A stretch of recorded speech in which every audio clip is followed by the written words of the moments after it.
Gautam questions ಕೇಳ್ಬೋದು. ಎಲ್ಲರಿಗೂ Jayaram Krishna. First question ನವನಿ. ವಿಜ್ಞಾನಾನಂದರು 1880ರಲ್ಲಿ ಯಾವ ಸಂತರನ್ನು ಭೇಟಿ ಮಾಡಿದರು? 1880ರ ದಶಕದಲ್ಲಿ ಬಹುಶಃ ಅವರು ಸರಕಾರದ ಶಿಲ್ಪಿಯಾಗಿದ್ದಾಗ ಸ್ವಾಮಿ ವಿಜ್ಞಾನಾನಂದರು ವಾರಣಾಸಿಯ ಬಹುಗೌರವಾನ್ವಿತ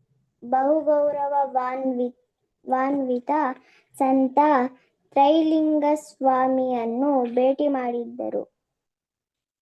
ಸರಿಯಾದ ಉತ್ತರ. Second question Charvi.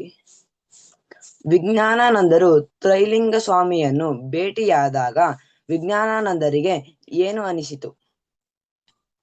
ನಾನು ಅವರನ್ನು ನೋಡಲು ಹೋದಾಗ ಅವರು ಬಿಸಿಲಿನಲ್ಲಿ ಬರಿ ಮೈಯಲ್ಲಿ ಮಲಗಿಕೊಂಡಿದ್ದರು. ಅವರು ಸ್ವಲ್ಪ ಕಪ್ಪು ಎಂದು ಜನರು ಹೇಳಿದ್ದರು. ನಾನು ನೋಡಿದಾಗ ಅವರ ಚರ್ಮ ಕರಗಿದ ಬಂಗಾರದಂತೆ ಹೊಳೆಯುತ್ತಿತ್ತು. ಇವರು ಮಹಾಚೇತನ ಎಂದು ನನಗನಿಸಿತು. ಸಾಮಾನ್ಯ ಜನರಿಗೂ ಆಧ್ಯಾತ್ಮಿಕ ಶಕ್ತಿಯನ್ನು ಹೊಂದಿದವರಿಗೂ ಇರುವ ವ್ಯತ್ಯಾಸವು ಅವರು ಹೊರ ಸೂಸುತ್ತಿದ್ದ ದಿವ್ಯ ಪ್ರತಿಭೆಯ ಮೂಲಕ ಪ್ರತ್ಯಕ್ಷವಾಗಿ ತೋರುತ್ತಿತ್ತು. ಸರಿಯಾದ ಉತ್ತರ. Third question Bharat. 1909ರಲ್ಲಿ ವಿಜ್ಞಾನಾನಂದರು ವಾರಣಾಸಿಗೆ ಏಕೆ ಹೋಗಿದ್ದರು? 1909ರಲ್ಲಿ ಸ್ವಾಮಿಗಳು ವಾರಣಾಸಿಗೆ ರಾಮಕೃಷ್ಣ ಮಿಷನ್ ಸೇವಾಶ್ರಮದ ಕಟ್ಟಡದ ಮೇಲ್ವಿಚಾರಣೆಗಾಗಿ ಹೋಗಿದ್ದರು. ಸರಿಯಾದ ಉತ್ತರ. Next question Anirudh. ವಿಜ್ಞಾನಾನಂದರು ರೈಲ್ವೆ ನಿಲ್ದಾಣದಿಂದ ಕೇಂದ್ರಕ್ಕೆ ಹೋಗುತ್ತಿರುವಾಗ ಆದ ದುರ್ಘಟನೆ ಯಾವುದು?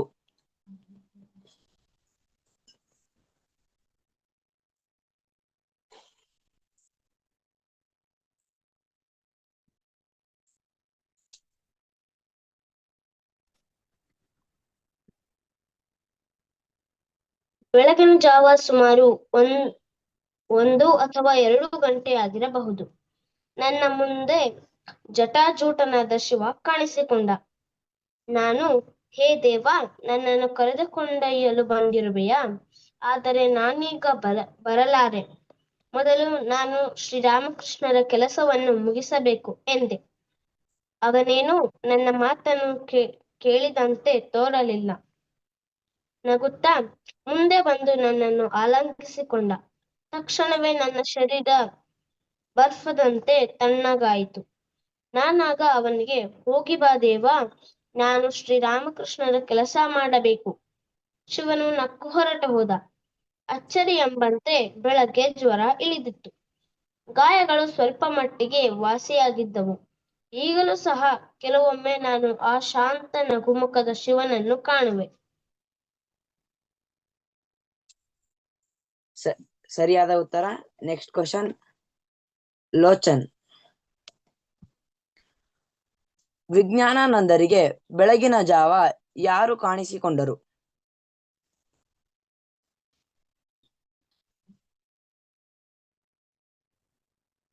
ಬೆಳಗಿನ ಜಾವ ಸುಮಾರು 1 ಅಥವಾ 2 ಗಂಟೆಯಾಗಿರಬಹುದು. ನನ್ನ ಮುಂದೆ ಜಟಾಜೂಟನಾದ ಶಿವ ಕಾಣಿಸಿಕೊಂಡನು. ಸರಿಯಾದ ಉತ್ತರ. ಮುಂದಿನ ಪ್ರಶ್ನೆ ಆದ್ಯ. ವಿಜ್ಞಾನಾನಂದರು 1918ರಲ್ಲಿ ವಾರಣಾಸಿಯಲ್ಲಿದ್ದಾಗ ಎಲ್ಲಿಗೆ ಭೇಟಿ ಕೊಟ್ಟರು?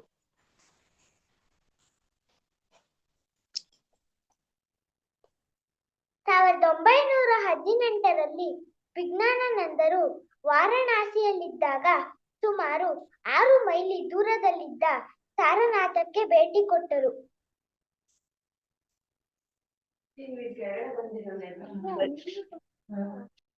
ಸರಿಯಾದ ಉತ್ತರ. ಮುಂದಿನ ಪ್ರಶ್ನೆ ದಿಗಂತ್. ಸಾರನಾಥ ಸ್ಥಳವು ಏಕೆ ಇತಿಹಾಸ ಪ್ರಸಿದ್ಧ ಸ್ಥಳವಾಗಿದೆ?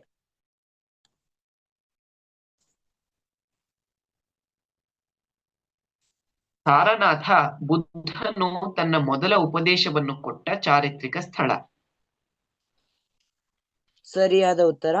ಮುಂದಿನ ಪ್ರಶ್ನೆ ಉತ್ತಮ್. ವಿಜ್ಞಾನಾನಂದರು ಬುದ್ಧನ ಹಾಗೂ ಇನ್ನಿತರ ದೇವತಾ ಪ್ರತಿಮೆಯನ್ನು ಹೇಗೆ ವರ್ಣಿಸಿರುವರು?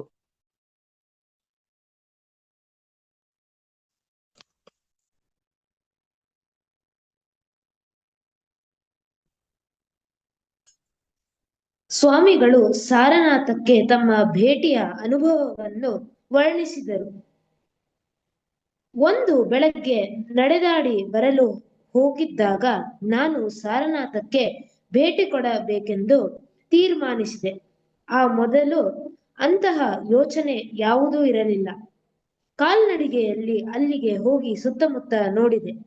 ಅಲ್ಲಿದ್ದ ಮಾರ್ಗದರ್ಶಿಯೊಬ್ಬ ಅಲ್ಲೊಂದು ಕಲ್ಲಿನ ಮೂರ್ತಿ ಇರುವುದಾಗಿಯೂ ಅದರಲ್ಲಿ ಬುದ್ಧನ ಇಡೀ ಜೀವನ ಕಥೆ ಬಂದು ಅದನ್ನು ತೋರಿಸಿದ. ಸರಿಯಾದ ಉತ್ತರ. ಮುಂದಿನ ಪ್ರಶ್ನೆ ತನುಶ್ರೀ. ವಿಜ್ಞಾನಾನಂದರು ವಾರಣಾಸಿಯ ವಿಶ್ವನಾಥ ದೇವಾಲಯಕ್ಕೆ ಹೋದಾಗ ಯಾವ ಅನುಭವವಾಯಿತು?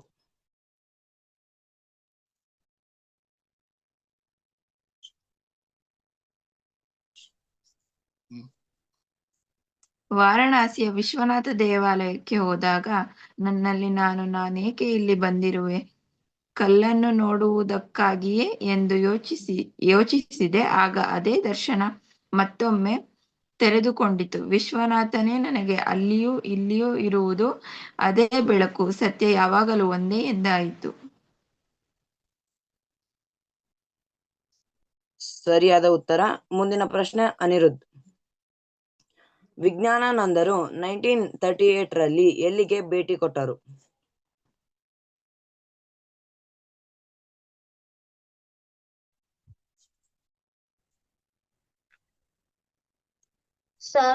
ಸಾವಿರದ 1938 ಫೆಬ್ರವರಿ 5ರಂದು ವಿಜ್ಞಾನಾನಂದರು ಮತ್ತೆ ಅಲಹಾಬಾದಿನಿಂದ ವಾರಣಾಸಿಯ ಕೇಂದ್ರಕ್ಕೆ ಭೇಟಿ ಕೊಟ್ಟರು. ಸರಿಯಾದ ಉತ್ತರ. ಮುಂದಿನ ಪ್ರಶ್ನೆ ಭರತ್. ನವನಿನೂ ಇದ್ದಾಳೋ ಸರ್? Okay sir. ಸರ್ ನವನಿಗೆ ಒಂದು ಕ್ವಶನ್ ಆಗಿದೆ ಸರ್. ಒಂದು ರೌಂಡ್ ಆಗಿದೆ ನವನಿಗೆ.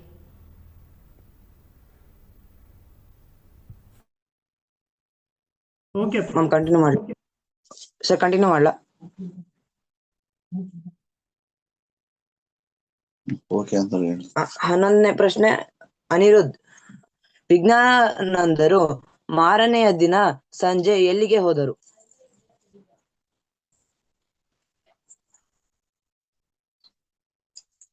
ಅನಿರುದ್ಧ್, ಇವಾಗ ಜಸ್ಟ್ ಆಯ್ತಲ್ಲ ನಿನ್ ಕ್ವಶನ್? ಭರತಾ? ಓಕೆ.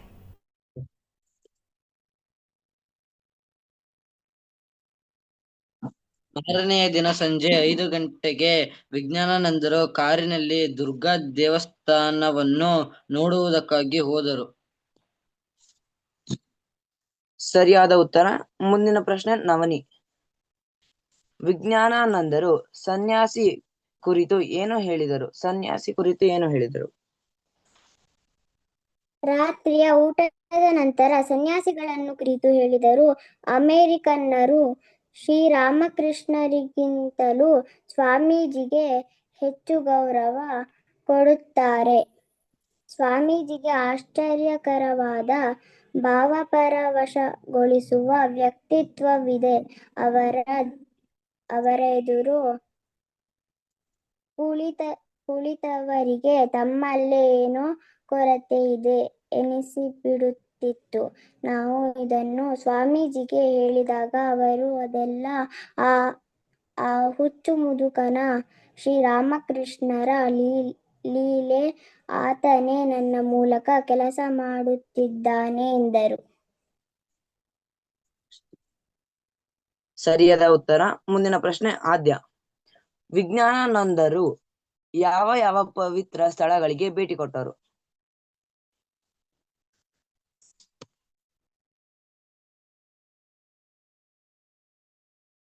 ಜೀವನದ ಮಧ್ಯಾಹ್ನದಲ್ಲಿ ವಿಜ್ಞಾನಾನಂದರು ಅನೇಕ ಪವಿತ್ರ ಸ್ಥಳಗಳಿಗೆ ಭೇಟಿ ಕೊಟ್ಟರು. 1931 ಡಿಸೆಂಬರ್ 21ರಂದು ಸ್ವಾಮೀಜಿಗಳು ಮದರಾಸಿನ ರಾಮಕೃಷ್ಣ ಮಠಕ್ಕೆ ಹೋದರು. ಅಲ್ಲಿಂದ ಅವರು ಕಾಂಚೀಪುರಂನ ವಿಷ್ಣು ಹಾಗೂ ಶಿವ ದೇವಾಲಯಗಳಿಗೆ ಭೇಟಿ ಕೊಟ್ಟರು. ಅನಂತರ ಮಧುರೆಗೆ ತೆರಳಿ ಮೀನಾಕ್ಷಿ ಹಾಗೂ ಸುಂದರೇಶ್ವರ ದೇವಾಲಯಗಳನ್ನು ನೋಡಿದರು. ಮುಂದೆ ತ್ರಿವೇಂದ್ರಂಗೆ ಹೋಗಿ ಅಲ್ಲಿಂದ ಕನ್ಯಾಕುಮಾರಿಗೆ ಪ್ರಯಾಣ ಮಾಡಿದರು. ಸರಿಯಾದ ಉತ್ತರ. ಮುಂದಿನ ಪ್ರಶ್ನೆ ತನುಶ್ರೀ. ವಿಜ್ಞಾನಾನಂದರು ಮದ್ರಾಸಿನ ಭಕ್ತರಿಗೆ ಹೀಗೆಂದರು.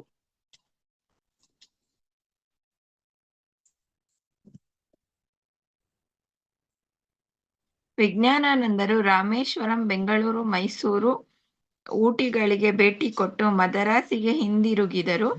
ವಾರಣಾಸಿ ಭಕ್ತರಿಗೆ ಹೀಗೆಂದರು. ಭಗವತ್ ಸಾಕ್ಷಾತ್ಕಾರವೇ ಮಾನವ ಜೀವನದ ಗುರಿ, ಏಕೆಂದರೆ ಅದು ಮಾತ್ರವೇ ನಮಗೆ ನೈಜ ಹಾಗೂ ಶಾಶ್ವತ ಶಾಂತಿಯನ್ನು ಕೊಡಬಲ್ಲದು.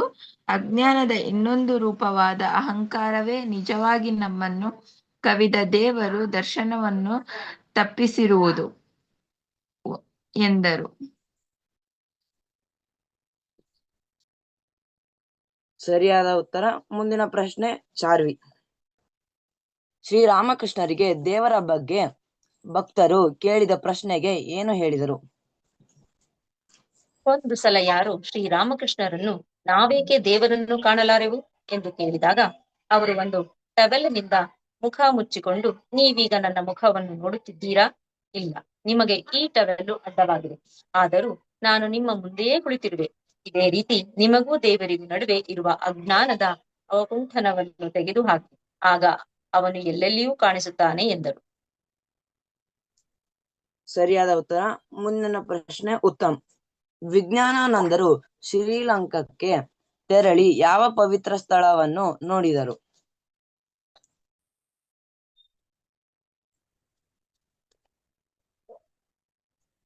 1933ರಲ್ಲಿ ವಿಜ್ಞಾನಾನಂದರು ಶ್ರೀಲಂಕಾಕ್ಕೆ ತೆರಳಿ ಅಲ್ಲಿನ 3 ಮುಖ್ಯವಾದ ಬೌದ್ಧರ ಪವಿತ್ರ ಸ್ಥಳಗಳನ್ನು, ಬುದ್ಧನ 3 ಸಲ ಬಂದಿದ್ದನೆನ್ನುವ ಕೆಲನಿ ದೇವಾಲಯ, ಬುದ್ಧನ ಹಲ್ಲೊಂದಿದೆ ಎನ್ನಲಾಗುವ ಕ್ಯಾಂಡಿ ದೇವಾಲಯ ಮತ್ತು ಅನುರಾಧಪೂರ್ಣ ಬೋವೃಕ್ಷ ಇವುಗಳನ್ನು ಸಂದರ್ಶಿಸಿದರು. ಸರಿಯಾದ ಉತ್ತರ. ಮುಂದಿನ ಪ್ರಶ್ನೆ ಲೋಚನ್. ವಿಜ್ಞಾನಾನಂದರು ಲಿಂಗರಾಜ್ ದೇವಾಲಯಕ್ಕೆ ಯಾವಾಗ ಭೇಟಿ ಕೊಟ್ಟರು? 1935ರಲ್ಲಿ ವಿಜ್ಞಾನಾನಂದರು ಭುವನೇಶ್ವರದ ಪ್ರಸಿದ್ಧ ಲಿಂಗರಾಜ ದೇವಾಲಯಕ್ಕೆ ಭೇಟಿ ಕೊಟ್ಟರು. ಸರಿಯಾದ ಉತ್ತರ. ಮುಂದಿನ ಪ್ರಶ್ನೆ ದಿಗಂತ್. ವಿಜ್ಞಾನಾನಂದರು ಬಾರಿಸಲ್ ನಲ್ಲಿ ಭಕ್ತರನ್ನು ಕುರಿತು ಏನು ನುಡಿದರು?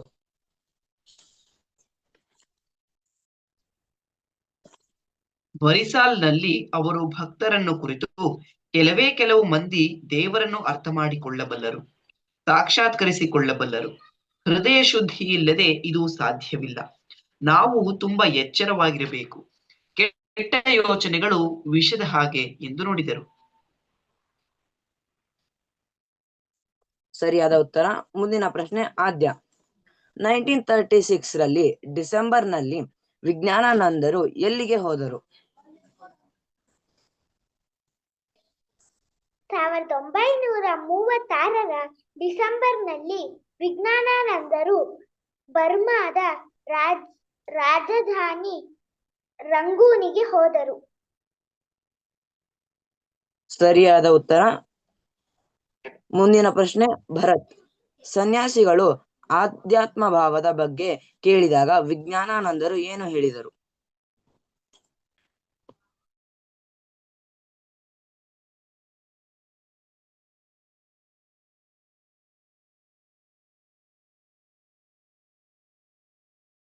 ಭರತ್ ಮ್ಯೂಟ್ ಆಗಿದೆ.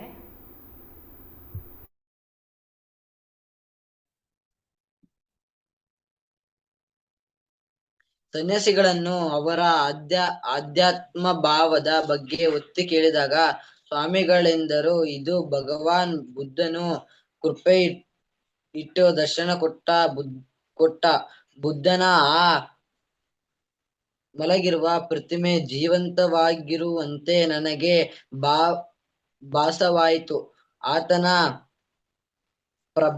ಪ್ರಭಾರೂಪ ಅದೆಷ್ಟು ಮನ ಮೋಹಕವಾಗಿತ್ತು. ಇಷ್ಟು ಕೇಳಿ ಸ್ವಾಮಿಗಳು ಮತ್ತೆ ಮೌನವಾಗಿ ಬಿಟ್ಟರು.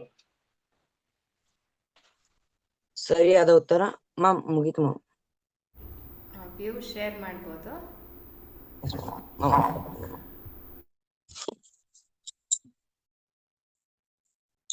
ನಮಸ್ತೆ ಮೇಡಮ್, ಜಯರಾಮ್ ಕೃಷ್ಣ. ಈ ಅಧ್ಯಾಯದಲ್ಲಿ ವಿಜ್ಞಾನಂದರು ಬಹಳ ಪ್ರವಾಸ ಅಂದ್ರೆ ಎಲ್ಲ ಕಡೆ ನೈಸರ್ಗಿಕವಾಗಿ ಮತ್ತು ಐತಿಹಾಸಿಕ ಸ್ಥಳಗಳನ್ನ ನೋಡ್ತಕ್ಕಂತ ಒಂದು ಇದನ್ನ ಹೇಳ್ತಾರೆ. ಜೊತೆಗೆ ಎಲ್ಲೆಲ್ಲಿ ಪ್ರವಾಸ ಹೋಗ್ತಿದ್ದಾರೆ ಅಲ್ಲೆಲ್ಲನೂ ಸಹ ಅವರು ರಾಮಕೃಷ್ಣರ ತತ್ವಗಳನ್ನ, ರಾಮಕೃಷ್ಣರ ಬಗ್ಗೆ, ಅವರ ಆಧ್ಯಾತ್ಮಿಕ ಜೀವನದ ಬಗ್ಗೆ, ಅವರ ಗುರಿ ಉದ್ದೇಶಗಳ ಬಗ್ಗೆ ಅವರು ಎಲ್ಲ ಕಡೆನೂ ಪ್ರಚಾರ ಮಾಡ್ತಾರೆ. ಜೊತೆಗೆ ಇನ್ನೂ ಒಂದು ಸಾಲ್ ಬಹಳ ನಮಗೆ ಇದನ್ಸ್ತು. ಏನಂದ್ರೆ, ನೈಜ ಮತ್ತು ಹಾಗೂ ಶಾಶ್ವತ ಶಾಂತಿಯನ್ನ ಕೊಡಬಲ್ಲದು. ಅಜ್ಞಾನದ ಇನ್ನೊಂದು ರೂಪವಾದ ಅಹಂಕಾರವೇ ನಿಜವಾಗಿಯೂ ನಮ್ಮನ್ನ ಕವಿದು ದೇವರ ದರ್ಶನವನ್ನ ತಪ್ಪಿಸಿರುವುದು. ಅಂದ್ರೆ ನಮಗೆ ದೇವರ ದರ್ಶನ ಅಂದ್ರೆ ದೇವರು ನಮಗೆ ಕಾಣ್ತಾ ಇಲ್ಲ ಅನ್ನೋದಕ್ಕೆ ನಮ್ಮಲ್ಲಿರುವ ಅಜ್ಞಾನ ಅನ್ನೋದಕ್ಕೆ ಅದು ಒಂದು. ಜೊತೆಗೆ ರಾಮಕೃಷ್ಣರು ಸಹ ಹೇಳ್ತಾರೆ, ನಾವು ದೇವರನ್ನ ನೋಡ್ಬೇಕಂದ್ರೆ ನಮ್ಮ ನಡುವೆ ಒಂದು ಟವಲ್ ಇದೆ. ಟವಲ್ ಅಂದ್ರೆ ಏನು? ಅಜ್ಞಾನ, ಅಂದ್ರೆ ನಮ್ಮಲ್ಲಿರುವ ಅಹಂಕಾರ. ಇದೆಲ್ಲದೂ ನಮ್ಮಿಂದ ದೂರವಾದಾಗ ನಮಗೆ ದೇವರ ದರ್ಶನವಾಗುತ್ತೆ ಅನ್ನೋದು ಈ ಅಧ್ಯಾಯದಲ್ಲಿ ತಿಳ್ಕೊಬಹುದು. ಜೊತೆಗೆ ಬಹಳ ಪ್ರವಾಸಿ ಸ್ಥಳಗಳನ್ನ ಇವ್ರು ಪ್ರವಾಸ ಮಾಡ್ತಾರೆ. ಅಂದ್ರೆ ದೇಶ ಸುತ್ತಿ ನೋಡು, ಕೋಶ ಓದಿ ನೋಡು ಅನ್ನೋ ಒಂದು ಇದರಲ್ಲಿ ಎಲ್ಲ ಕಡೆ, ಅದರಲ್ಲೂ ಬುದ್ಧನ ಸ್ಥಳಕ್ಕೂ ಹೋಗಿ ಬರ್ತಾರೆ, ಮತ್ತೆ ಶ್ರೀಲಂಕಾಕ್ಕೂ ಹೋಗಿ ಬರ್ತಾರೆ. ಎಲ್ಲ ಪ್ರವಾಸ ಸ್ಥಳಗಳನ್ನ ಸಂದರ್ಶನ ಮಾಡಿ ಅಲ್ಲಿರುವ ಎಲ್ಲ ದೈವತ್ವ ಮತ್ತು ಆಧ್ಯಾತ್ಮಿಕದ ಬಗ್ಗೆ ಸಾಕಷ್ಟು ತಿಳ್ಕೊಳ್ತಾರೆ. ಇದು ನಾನು ಇದರಲ್ಲಿ ನೋಡಿದ್ದು. ಎಲ್ಲರಿಗೂ ಮತ್ತೊಮ್ಮೆ ಧನ್ಯವಾದಗಳು. ಜಯರಾಮ್ ಕೃಷ್ಣ. ಜಯರಾಮ್ ಕೃಷ್ಣ, ತುಂಬ ಚೆನ್ನಾಗಿ ಕ್ವಶನ್ಸ್ ಪ್ರಿಪೇರ್ ಮಾಡಿದ್ದೀರಾ. ಹಾಗೆ ಒಳ್ಳೆ ಪಾಯಿಂಟ್ ಶೇರ್ ಮಾಡಿದ್ದೀರಾ ಸರ್. ಹೌದು, ಇಲ್ಲಿ ವಿಜ್ಞಾನಾನಂದರು ಮದ್ರಾಸಿ ಭಕ್ತರಿಗೆ ಹೇಳ್ತಾರೆ, ಭಗವತ್ ಸಾಕ್ಷಾತ್ಕಾರವೇ ಮಾನವ ಜೀವನದ ಗುರಿ ಅಂತ. ಅಂದರೆ ಈ ಪ್ರಾಪಂಚಿಕ ಸುಖ ಏನಿದ್ರು ಕ್ಷಣಿಕ, ಆದರೆ ಭಗವಂತ ಒಬ್ಬನೇ ಪರ್ಮನೆಂಟ್ ಶಾಂತಿಯನ್ನು ಕೊಡಬಲ್ಲ ಅನ್ನೋದನ್ನು ಇಲ್ಲಿ ವಿಜ್ಞಾನಾನಂದರು ಇಲ್ಲಿ ತಿಳಿಸ್ಕೊಡ್ತಾ ಇದ್ದಾರೆ. ಎಲ್ಲರಿಗೂ ಧನ್ಯವಾದಗಳು. ಇವತ್ತಿನ ಅಧ್ಯಯನ ಕೇಂದ್ರ ತುಂಬ ಚೆನ್ನಾಗಿತ್ತು. ಹೆಚ್ಚು ಮಕ್ಕಳು ಜಾಯಿನ್ ಆಗಿದ್ದೀರಾ. ಹಾಗೆ ಗೌತಮ್ ತುಂಬ ಚೆನ್ನಾಗಿ ಕ್ವಶನ್ಸ್ ಕೇಳಿದ್ದಾನೆ. ಈ ಕ್ಲಾಸನ್ನು ಜೈಕಾರದೊಂದಿಗೆ ಸಮಾಪ್ತಿಗೊಳಿಸೋಣ. ಓಂ ಪ್ರಿಯತಾಂ ಪುಂಡರೀಕಾಕ್ಷಃ ಸರ್ವಯಜ್ಞೇಶ್ವರೋ ಹರಿಃ ತಸ್ಮಿನ್ ತುಷ್ಟೇ ಜಗದ್ದುಷ್ಟಂ ಪ್ರೇಣಿತೆ ಪ್ರೇಣಿತಂ ಜಗತ್. ಹರಿಃ ಓಂ ತತ್ಸತ್. ಶ್ರೀರಾಮಕೃಷ್ಣಾರ್ಪಣಮಸ್ತು. जय श्री गुरु महाराज जी की जय. जय श्री महामाई की जय. जय श्री स्वामी जी महाराज जी की जय.